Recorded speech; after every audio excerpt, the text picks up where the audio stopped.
네, 오늘 말씀의 제목이 좀 강렬합니다. 우리 같이 한번 읽어볼까요? 말씀의 제목을 시작.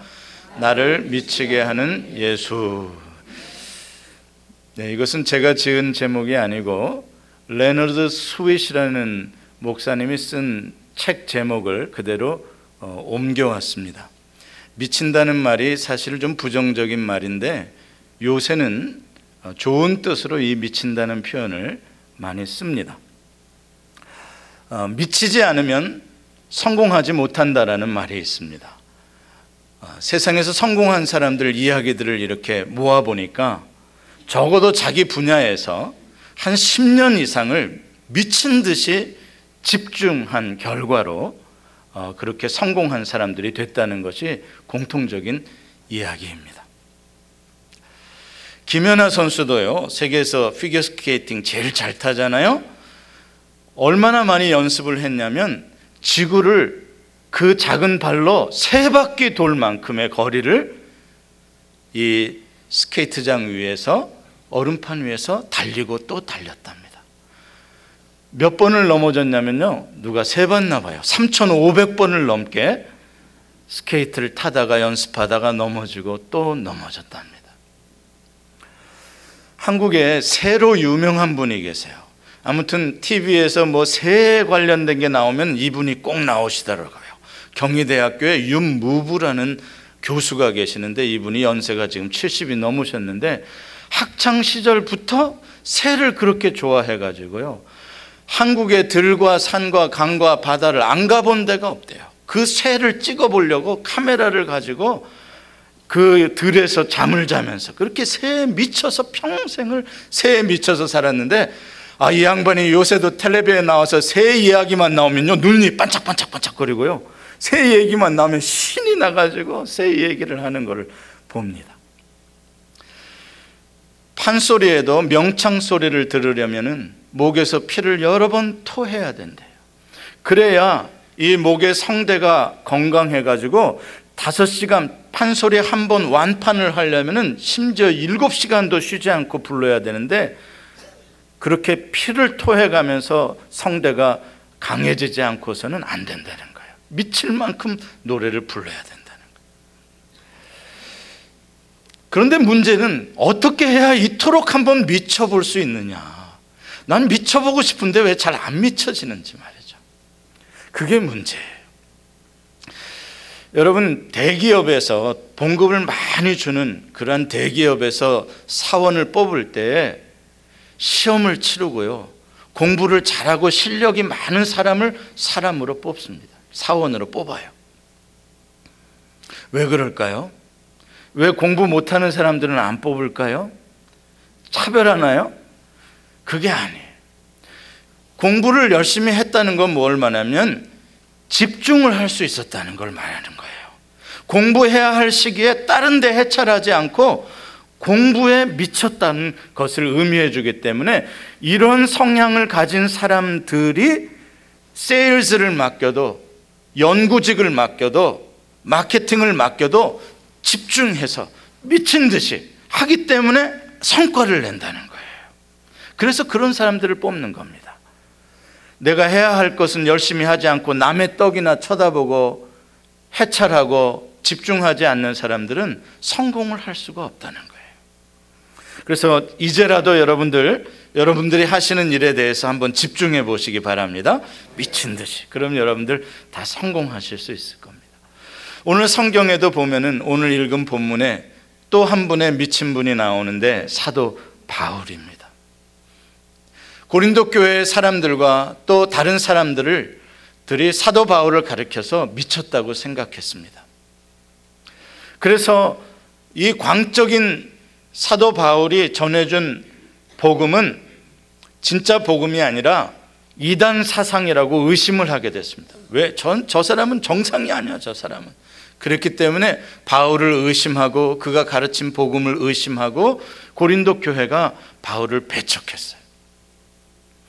바울이 에베소에서 선교를 하고 있는 가운데 고린도 교회가 바울을 의심하고 바울이 가르친 복음을 배척했다는 소식을 듣게 됐어요. 바울이 너무나 속이 상하고 마음이 아팠어요. 그래서 눈물로 고린도 교회 성도들을 향해서 편지를 씁니다. 내가 미친 게 아니다. 내가 가르친 복음이 이단 사상이 아니다. 내 마음을, 내 말을 믿어다오. 눈물로 편지를 써서 디도편에 고린도에 보냈어요. 이제 바울은 고린도 교회 성도들이 그 편지를 받고 어떻게 반응을 할까에 노심초사를 합니다. 그래서 에베소의 선교 사역을 접고 드로아로 올라가고, 드로아에서도 선교의 문이 열렸는데도 드로아를 빨리 떠나 마케도냐로 옮겨갑니다. 이게 3차 선교 여행의 바울의 이 여행 경로예요. 왜 그렇게 마케도냐로 빨리 건너갔나? 고린도 교회 성도들이 그 눈물의 편지에 어떻게 반응했는지 그 소식을 빨리 듣고 싶어가지고 글로 갔어요. 근데 다행히 빌립보 교회에 머물고 있는 때 디도가 소식을 갖다 전해줬어요. 얼마나 좋은 소식이었는지 그 눈물의 편지를 읽고 고린도 교회 성도들이 다 오해를 풀었다는 거예요. 이제 자기들이 바울에게 미안한 생각을 가지고 있다는 거예요. 그래서 다시 바울 선생을 사랑하게 되었다는 거예요. 얼마나 기쁜 소식을 전해줬는지 몰라요. 그래서 바울이 너무나 기뻐서 편지를 또 하나 얼른 씁니다. 그 편지가 바로 고린도 후서예요. 그리고 오늘 편지 읽은 5장 13절에 내가 미쳤어도 하나님을 위한 것이요 내가 정신이 온전하여도 너희를 위한 것이라 라고 말하고 있어요. 내가 미치게 보였지? 그러나 나를 위해서 그런 것이 아니라 내가 그렇게 미치게 보인 것은 하나님의 일을 위해서 그런 것이다. 내가 제정신으로 보이니 그것도 나를 위한 것이 아니라 너희를 위한 것이다. 이게 무슨 뜻이냐면 나 바울은 너희들이 나를 미치게 보든 온전하게 보든 나를 위해서 사는 것이 아니라 나는 하나님을 위하여 살고 교회를 위하여 성도를 위하여 살고 있단다. 이렇게 간절하게 자기의 마음을 표현하고 있는 것입니다. 사도행전 26장에 보면은 나중에 이제 사도 바울이 예루살렘에서 체포가 되고 가이사랴에서 베스도 로마 총독 앞에서 신문을 받게 됩니다.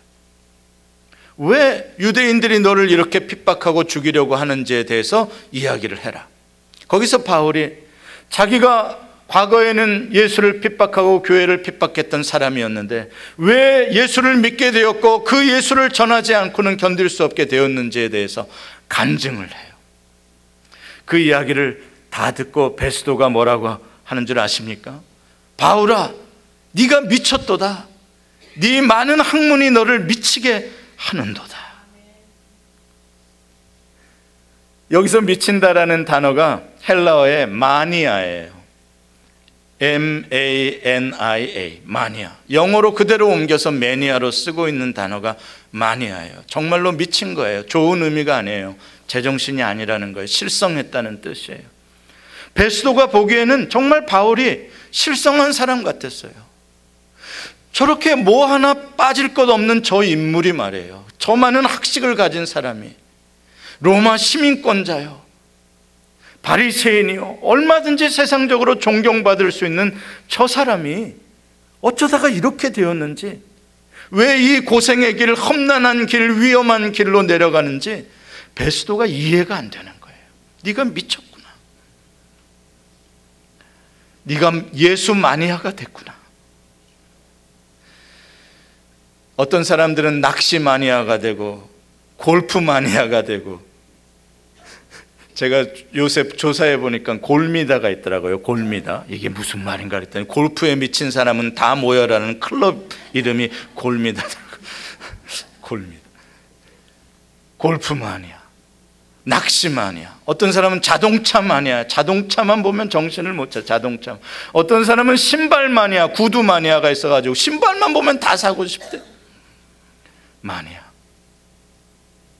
그런데 사도 바울에게는 예수 마니아라는 별명이 붙여진 거예요. 할렐루야. 우리가 예수 믿으며 세상 사람들로부터 이 소리 한번 들어보고 싶지 않습니까? 이 사람은 예수 마니아야. 예수께 미친 사람이야.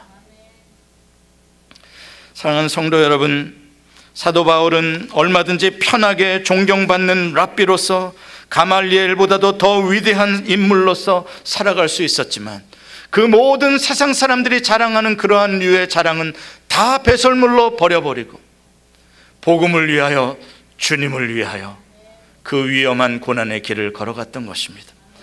고린도후서 11장에 보면은 바울이 얼마나 이 고난의 길을 걸어갔는지, 굳이 정말 이런 소리 하고 싶지 않음에도 불구하고 조금만 내가 자랑하겠다고 하면서 이렇게 표현하고 있습니다.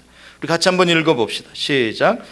유대인들에게 40에서 하나 감한 매를 5번 맞았으며 3번 태장으로 맞고 1번 돌로 맞고 3번 파선하고 일주야를 깊은 바다에서 지냈으며 여러 번 여행하면서 강의 위험과 강도의 위험과 동족의 위험과 이방인의 위험과 시내의 위험과 광야의 위험과 바다의 위험과 거짓 형제 중의 위험을 당하며 또 수고하며 애쓰고 여러 번 자지 못하고 줄이며 목마르고 여러 번 굶고 춥고 헐벗었노라.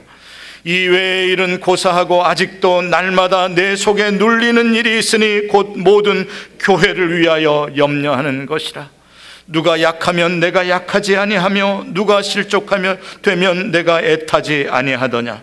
내가 부득불 자랑할진대 내가 약한 것을 자랑하리라. 아멘. 여러분, 바울은 왜 이토록 힘들고 위험하고 고통스러운 이 길을 포기하지 않고 끝까지 걸어갔을까요? 바울은 왜 이토록 미쳐 있을까요? 오늘 본문 14절에 보면은 그 이유를 이렇게 말합니다. 그리스도의 사랑이 우리를 강권하시는도다. 그리스도의 사랑이 나를 강권하는도다. 그 이유는 그리스도의 사랑 때문이라고 말하고 있습니다. 그리스도의 사랑이 바울을 미치게 만들었기 때문에 바울은 그 사랑에 빠졌고 그 그리스도의 사랑이 이끄는 대로, 그곳이 위험이든 고난이든 환난이든 죽음이든 그리스도의 사랑이 이끄는 대로 가지 않을 수가 없었다고 말하는 것입니다. 그것을 강권이라고 합니다. 영어로 compelling이에요. compelling, 밀어붙이는 거예요. 강권이라는 단어의 헬라 말은 슈네케인이라는 단어예요. 이 단어의 뜻은 꼭 붙잡는다는 뜻이요, 강요한다는 뜻이요, 컨트롤, 통제한다는 뜻입니다. 쉽게 말해서 예수 그리스도께서 십자가의 사랑으로 바울을 꽁꽁 묶어가지고 바울 뜻대로는 한 발자국도 어디로 가지 못하게 오직 예수 그리스도의 십자가의 사랑이 이끄는 대로만 가도록 바울의 삶을 묶고 있다는 것이, 할렐루야. 그리스도의 사랑이 나를 강권하시는도다. 과거에 바울은 예수 그리스도를 핍박하던 사람이었습니다. 얼마나 핍박하는 열심히 극심했던지 다메섹까지 예수 믿는 사람들을 쫓아가서 감옥에다 가두려고 그랬던 사람이에요. 죄인 중에 괴수였어요. 특별히 예수 그리스도에게 대해서 대적하고 교회를 대적하던 정말 지옥의 상저에 앉아야 할 사람이었어요. 그러나 부활하신 예수께서 그 바울을 만나주신 것이에요. 사울아 사울아, 네가 나를 왜 핍박하느냐. 그를 만나주시고 영적인 어둠 가운데 있던 사울에게 영의 빛을 비추어 주셔 그의 눈에 가리워진 비닐을 벗겨주시죠. 그러자 사울이 무엇을 깨닫게 된 줄 아세요? 나 같은 죄인 괴수를 위하여 십자가에서 예수 그리스도께서 돌아가셨구나. 주의 사랑이 너무나 크고 놀랍구나. 바울이 그것을 깨닫게 된 거예요. 그 순간 예수의 사랑이 바울의 영혼에 흘러 들어와 생수가 되어 바울의 마음속에 사랑의 깊은 샘을 열리게 했고, 바울의 마음속에서도 예수를 향한 사랑이 솟아나기 시작하면서 그것이 강이 되고 바다가 되니까 그 사랑이 이끄는 대로 갈 수밖에 없게 된 것입니다.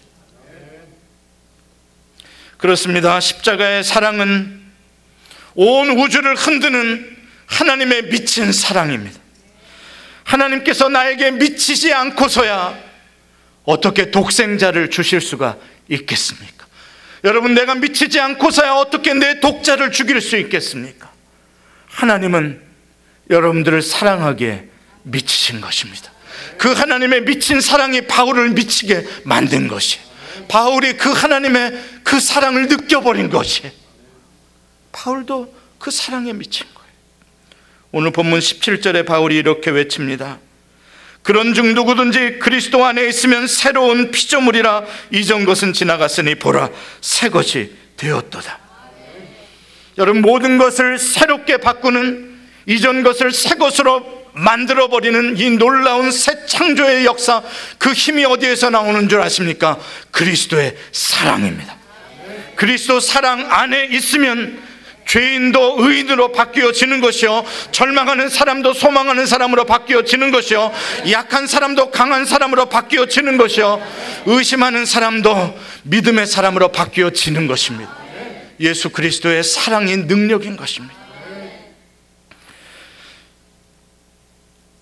그동안 신앙생활을 뜨뜻미지근하게 냉랭하게 했다고 하더라도 여러분의 영혼이 예수 그리스도의 그 십자가의 사랑을 한 번만 뜨겁게 느끼는 그 순간에 여러분의 삶은 완전히 달라집니다. 뜨거워서 견딜 수가 없을 것입니다. 주의 사랑은 그렇게 강합니다. 여기서 표현된 새로운 피조물 New Creature는 새로운 인종이 되었다는 것입니다. New Mankind, 새로운 인류가 되었다는 것입니다. 이전에 아담의 피로 얼룩진 그런 인류가 아니라 전혀 새로운 종자로 태어났다는 것입니다. 차이가 어디에 있습니까? 새로운 인류 속에는 예수 그리스도의 십자가의 사랑의 DNA가 트랜스플란트 된 거예요. 이식되어진 거예요. 여러분의 영혼 속에 내가 예수 그리스도를 영접하는 순간 나의 이 영혼의 DNA 속에 예수 그리스도의 사랑이라는 DNA가 임플란트 된 거예요. 심겨진 거예요. 이식된 거예요. 그래서 우리는 새로운 인류가 돼버리는 거예요. 그 새로운 인류의 모습은 어떤지 아십니까? 다시는 과거로 돌아갈 수 없는 인류입니다. 다시는 죄의 자리로 돌아갈 수 없는 인류예요. 하나님의 자녀예요. 거룩한 왕 같은 제사장이에요. 이 인류의 모습에 대해서 사도 바울은 오늘 본문 15절에 이야기를 합니다. 이제 더 이상 나를 위하여 사는 것이 아니라 나를 대신하여 죽었다가 다시 사신 이를 위하여 사는 인류가 되는 거예요. 내가 미쳤어도 하나님을 위하여 살고 제정신이라도 성도를 위하여, 교회를 위하여, 복음을 위하여 사는 자, 더 이상 나를 위하여 사는 자가 아닌 바로 그 사람이 새 인류인 거예요. 먹든지 마시든지 무엇을 하든지 하나님의 영광을 위하여 사는 사람, 예수 그리스도의 사랑의 DNA를 이식받은 사람들이에요. 할렐루야. 이와 같이 참된 그리스도인이란 예수님께서 나를 미치게 만들도록 나 자신을 내어드리는 것이에요. 주여 나를 다 드릴 테니까 주의 십자가의 사랑으로 나를 미치게 좀 만들어 주시옵소서. 나의 삶을 다 올려드릴 테니까 내가 제정신이 아니도록 나를 미치도록 사랑해 주시옵소서. 주의 사랑의 손에 나를 맡겨버린 사람들, 예수님이 나를 미치도록 사랑하셨기 때문에 나도 예수를 미치도록 사랑하는 사람들, 그 사람이 그리스도이네요. 여러분, 신앙생활이라는 것은 do or don't의 신앙생활이 아니에요. 무엇인가 율법에서 하라는 것을 하고 하지 말라는 것은 하지 않는 종교적인 생활, 그게 기독교가 아니에요. 기독교는 예수 그리스도의 십자가의 사랑에 미쳐가지고 하나님의 사랑에 빠져 사는 게 기독교예요. 기독교의 복음은 사랑이요. 왜냐하면 하나님은 사랑이시기 때문에, 십자가는 사랑이기 때문에. 그럼에도 불구하고 자꾸 종교 생활을 하려는 사람이 있어요. 저만치 하나님 초월자를 두고 하나님의 힘을 필요로 할 때 하나님을 구하는 수준에서, 하나님께 이쁘게 보이려고 착한 일을 하는 수준에서 신앙생활을 하려. 그게 아니에요. 기독교의 신앙은 사랑 속에 내 가슴이 뜨거워지는 거예요. 어찌 십자가의 사랑을 느끼고 보며 뜨거워지지 않을 수가 있단 말이에요. 누군가가 나를 그만큼 사랑한다면 어찌 내 마음이 아무리 강팍해도 그렇지. 누군가가 십자가에서 내가 너를 이렇게 사랑한다라고 외친다면 어찌 그 사람을 보며 눈물이 안 나올 수가 있겠냐고. 그 사랑을 보며 어찌 내가 변하지 않을 수가 있겠냐고. 기독교는 바로 그 십자가에 피 묻은 사랑이에요. 여러분, 그렇게 되면 나머지는 다 해결되는 거예요. 그 사랑 깨닫고 내 안에서 그 사랑에 대한 반응이 나오기 시작하면 그 다음은 바로 천국이 열리는 거예요. 못 먹어도 안 먹어도 배부르고요, 아무리 괴로워도 기쁘고요, 내가 그 하나님의 십자가의 사랑 속에 빠지면은요, 그 다음부터는 행복해지기 시작해요. 여러분, 바울이 어떻게 그렇게 고난의 길을 갔냐고요? 예수님이 어떻게 그 십자가를 질 수 있었냐고요? 하나님의 사랑에 빠져 있었기 때문에 십자가를 져도 행복한 것이요, 굶어도 행복한 것이요. 여러분, 내 문제 이거 하나 해결해 주세요. 그러면 내가 행복해질 수 있겠습니다. 아니요. 우리는 또 다른 문제가 생기면 또 불행해져요. 저 사람이 나를 괴롭히는데 저 사람 해결해 주시면 내가 행복하겠습니다. 아니요. 또 나를 괴롭히는 사람이 또 나타나요. 그렇게 해서 행복해지는 게 그리스도의 삶이 아니요. 그리스도의 삶의 구원의 비밀은, 천국의 비밀은 십자가의 사랑 속에 내가 빠져버리는 순간 내 안에 천국이 열리는 거예요. 사랑하는 성도 여러분, 이게 복음의 비밀입니다. 저는 우리 예수 소망교회 모든 성도들이 그 십자가에, 그 우주보다도 넓고 바다보다도 깊은 그 사랑 속에 다 빠져도 온 인류가 다 빠져도 안경이 떨어지는 설교하다 안경 떨어진 것처럼 온 인류가 그 사랑에 다 빠져도, 수백만 수억만이 다 빠져도 그 한 주님의 사랑의 바다를 다 채울 수가 없어요. 어디에 빠져 사시는 것입니까? 주님은 오늘도 사랑의 바다에 여러분을 초대하고 있습니다. C.S. 루이스가 순전한 기독교라는 책에서 이런 글을 썼어요. 그리스도께서 이렇게 말씀하셨다. 나에게 전부를 다오. 너의 시간과 돈, 일의 일부는 필요 없다. 나는 너를 원한다. 그리스도는 하나뿐인 나의 애인이 되기 원하신다. 그분은 나의 사랑을 원하신다. 실제로 19세기 인도의 영성가였던 바에지드 비스타미라는 사람이 환상 중에 주님을 만났다고 합니다. 주님께서 바에지드야, 네가 원하는 것이 무엇이냐라고 물었습니다. 바에지드가 대답했습니다. 나의 하나님, 나는 주님께서 원하시는 것을 원합니다. 그러자 주님이 말씀하셨습니다. 오 바에지드, 네가 나를 원하듯이 나도 너를 원한단다.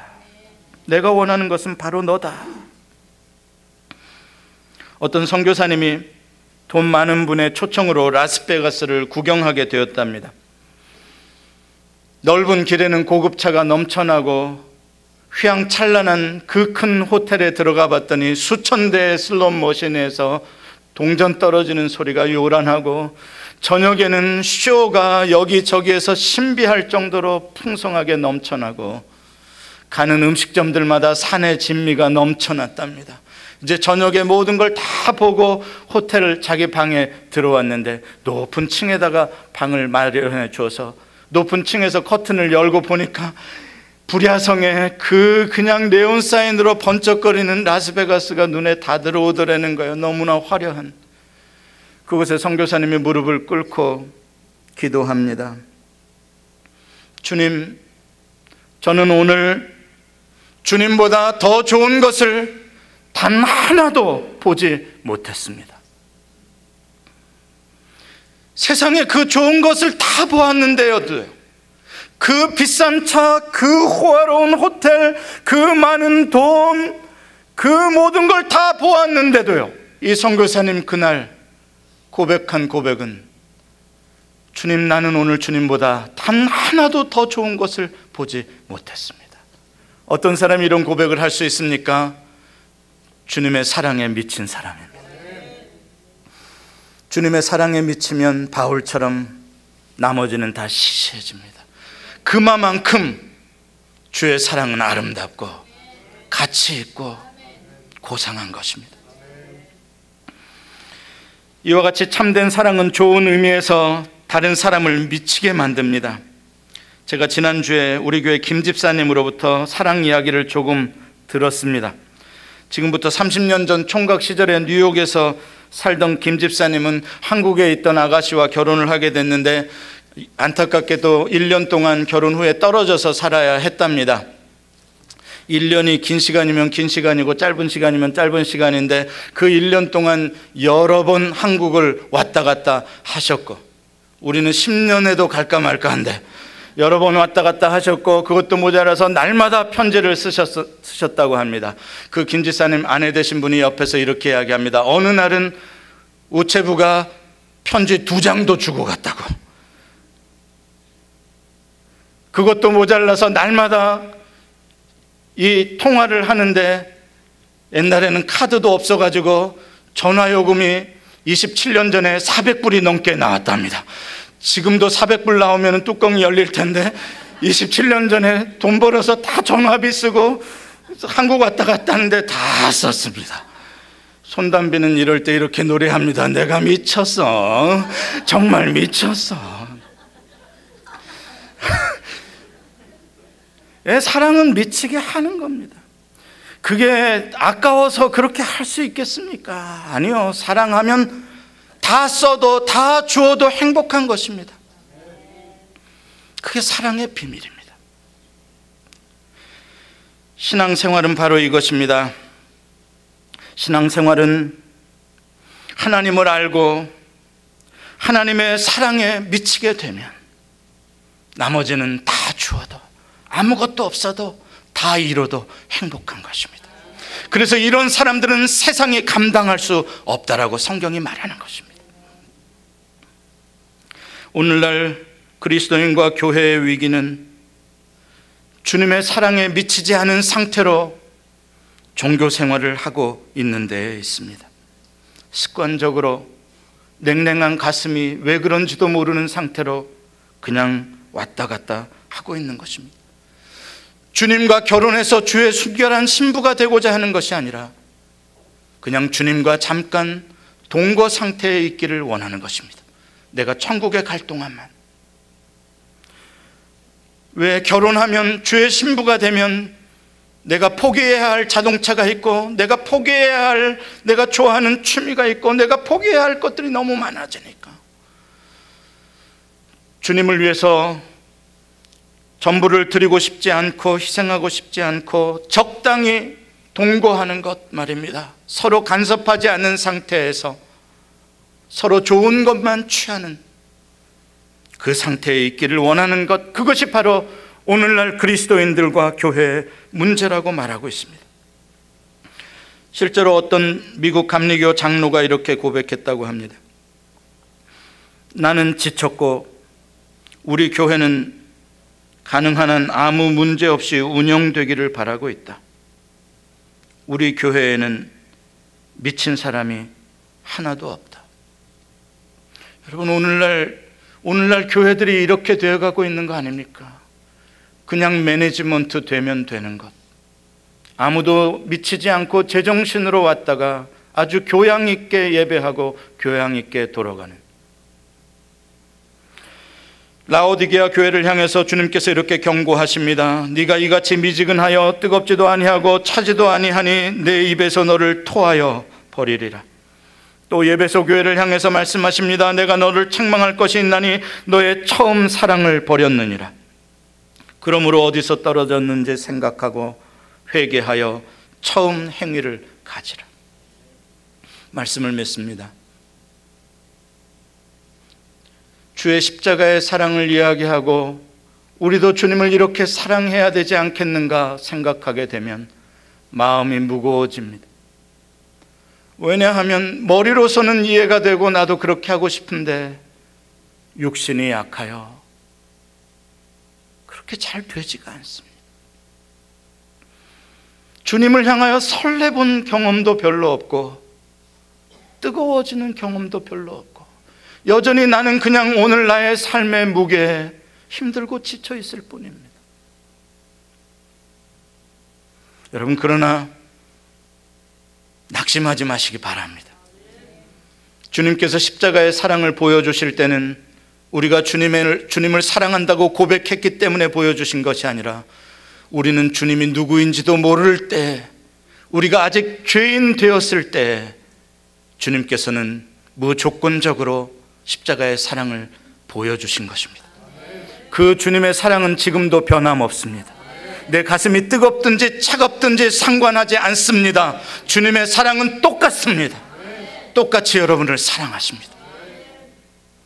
주님은 기다리십니다. 사랑은 long suffering이에요. 사랑은 오래 참음이에요. 마지막 순간까지도 주님은 우리의 사랑을 기다리고 계실 것입니다. 호세아를 통하여 고멜을 찾아가게 하신 그 하나님의 사랑은 오늘 내 가슴이 냉랭해도, 오늘 내 가슴이 미지근해도 나를 포기하지 아니하시고 주의 사랑을 또 보여주시기를 원하시고 주의 사랑을 또 들려주시기를 원하시고 그 사랑으로 나를 설득하시기를 원하십니다. 확신하건대 여러분이 그 주의 사랑을 거절하지만 않으신다면, 여러분들이 정말 그 주의 사랑이 여러분 안에 흘러 들어오기를 원하신다면 주님은 마침내 주의 사랑으로 여러분을 정복하실 것입니다. 여러분들의 영혼에 그 사랑이 언젠가 차고 넘치는 날이 오게 될 것입니다. 너무 조급해하지 않으셔도 됩니다. 저는 우리 예수 소망교회가 저를 포함해서 조금씩 더 미쳐가는 교회가 되기를 원합니다. 세상 사람들이 보기에 저기 광신자들인가 보다, 제정신이 아니네, 조금씩 미쳐가기를 원합니다. 감사하게도 우리 예수 소망교회는 미친 사람이 하나도 없는 것이 아니라 제법 많이 계십니다. 여기에도 몇 분 계시고 여기에도 몇 분 계시고 상당히 미친 분들이 계십니다. 어떻게 아냐고요? 일주일 내내 수고하고 힘들고 몸이 그토록 피곤하고 정말 침대 속에 빠질 만큼 몸이 힘든데도 일어나서 와서 봉사하고 일해요. 미쳤죠. 다 열에 열 다 가지고 살아도 부족한 것이 이민 생활인데 열의 10 중에 하나를 떼어 주 앞에 드려요. 미쳤죠. 누가 나를 조금만 싫어해도 니까짓 게 뭔데 하고 차버리면 그만인데 그래도 또 그 사람을 보고 다시 그 사람과의 관계 속에 들어가요. 미쳤죠. 우리 예수 소망교회 성도들은 그렇게 미친 성도들이 되시기를 축원합니다. 기도하십시다. 십자가의 사랑이 오늘도 우리를 미치게 하시니 감사합니다. 주님, 미치고 싶습니다. 주님의 그 사랑 속에 다 내어드리고 싶습니다. 나를 다스리시고 정복하시옵소서. 바울의 마음에 사랑의 깊은 샘을 터지게 하셨던 주여, 그래서 그리스도의 사랑으로 그 평생을 강권하시고 사랑으로 꽁꽁 묶으시고 인도하셨던 주여, 그 사랑으로 나도 묶어주시고 나도 이끌어주셔 높은 산이나 거친 들이나 천국을 누리며 살아보게 하여 주옵소서. 예수님의 이름으로 기도합니다.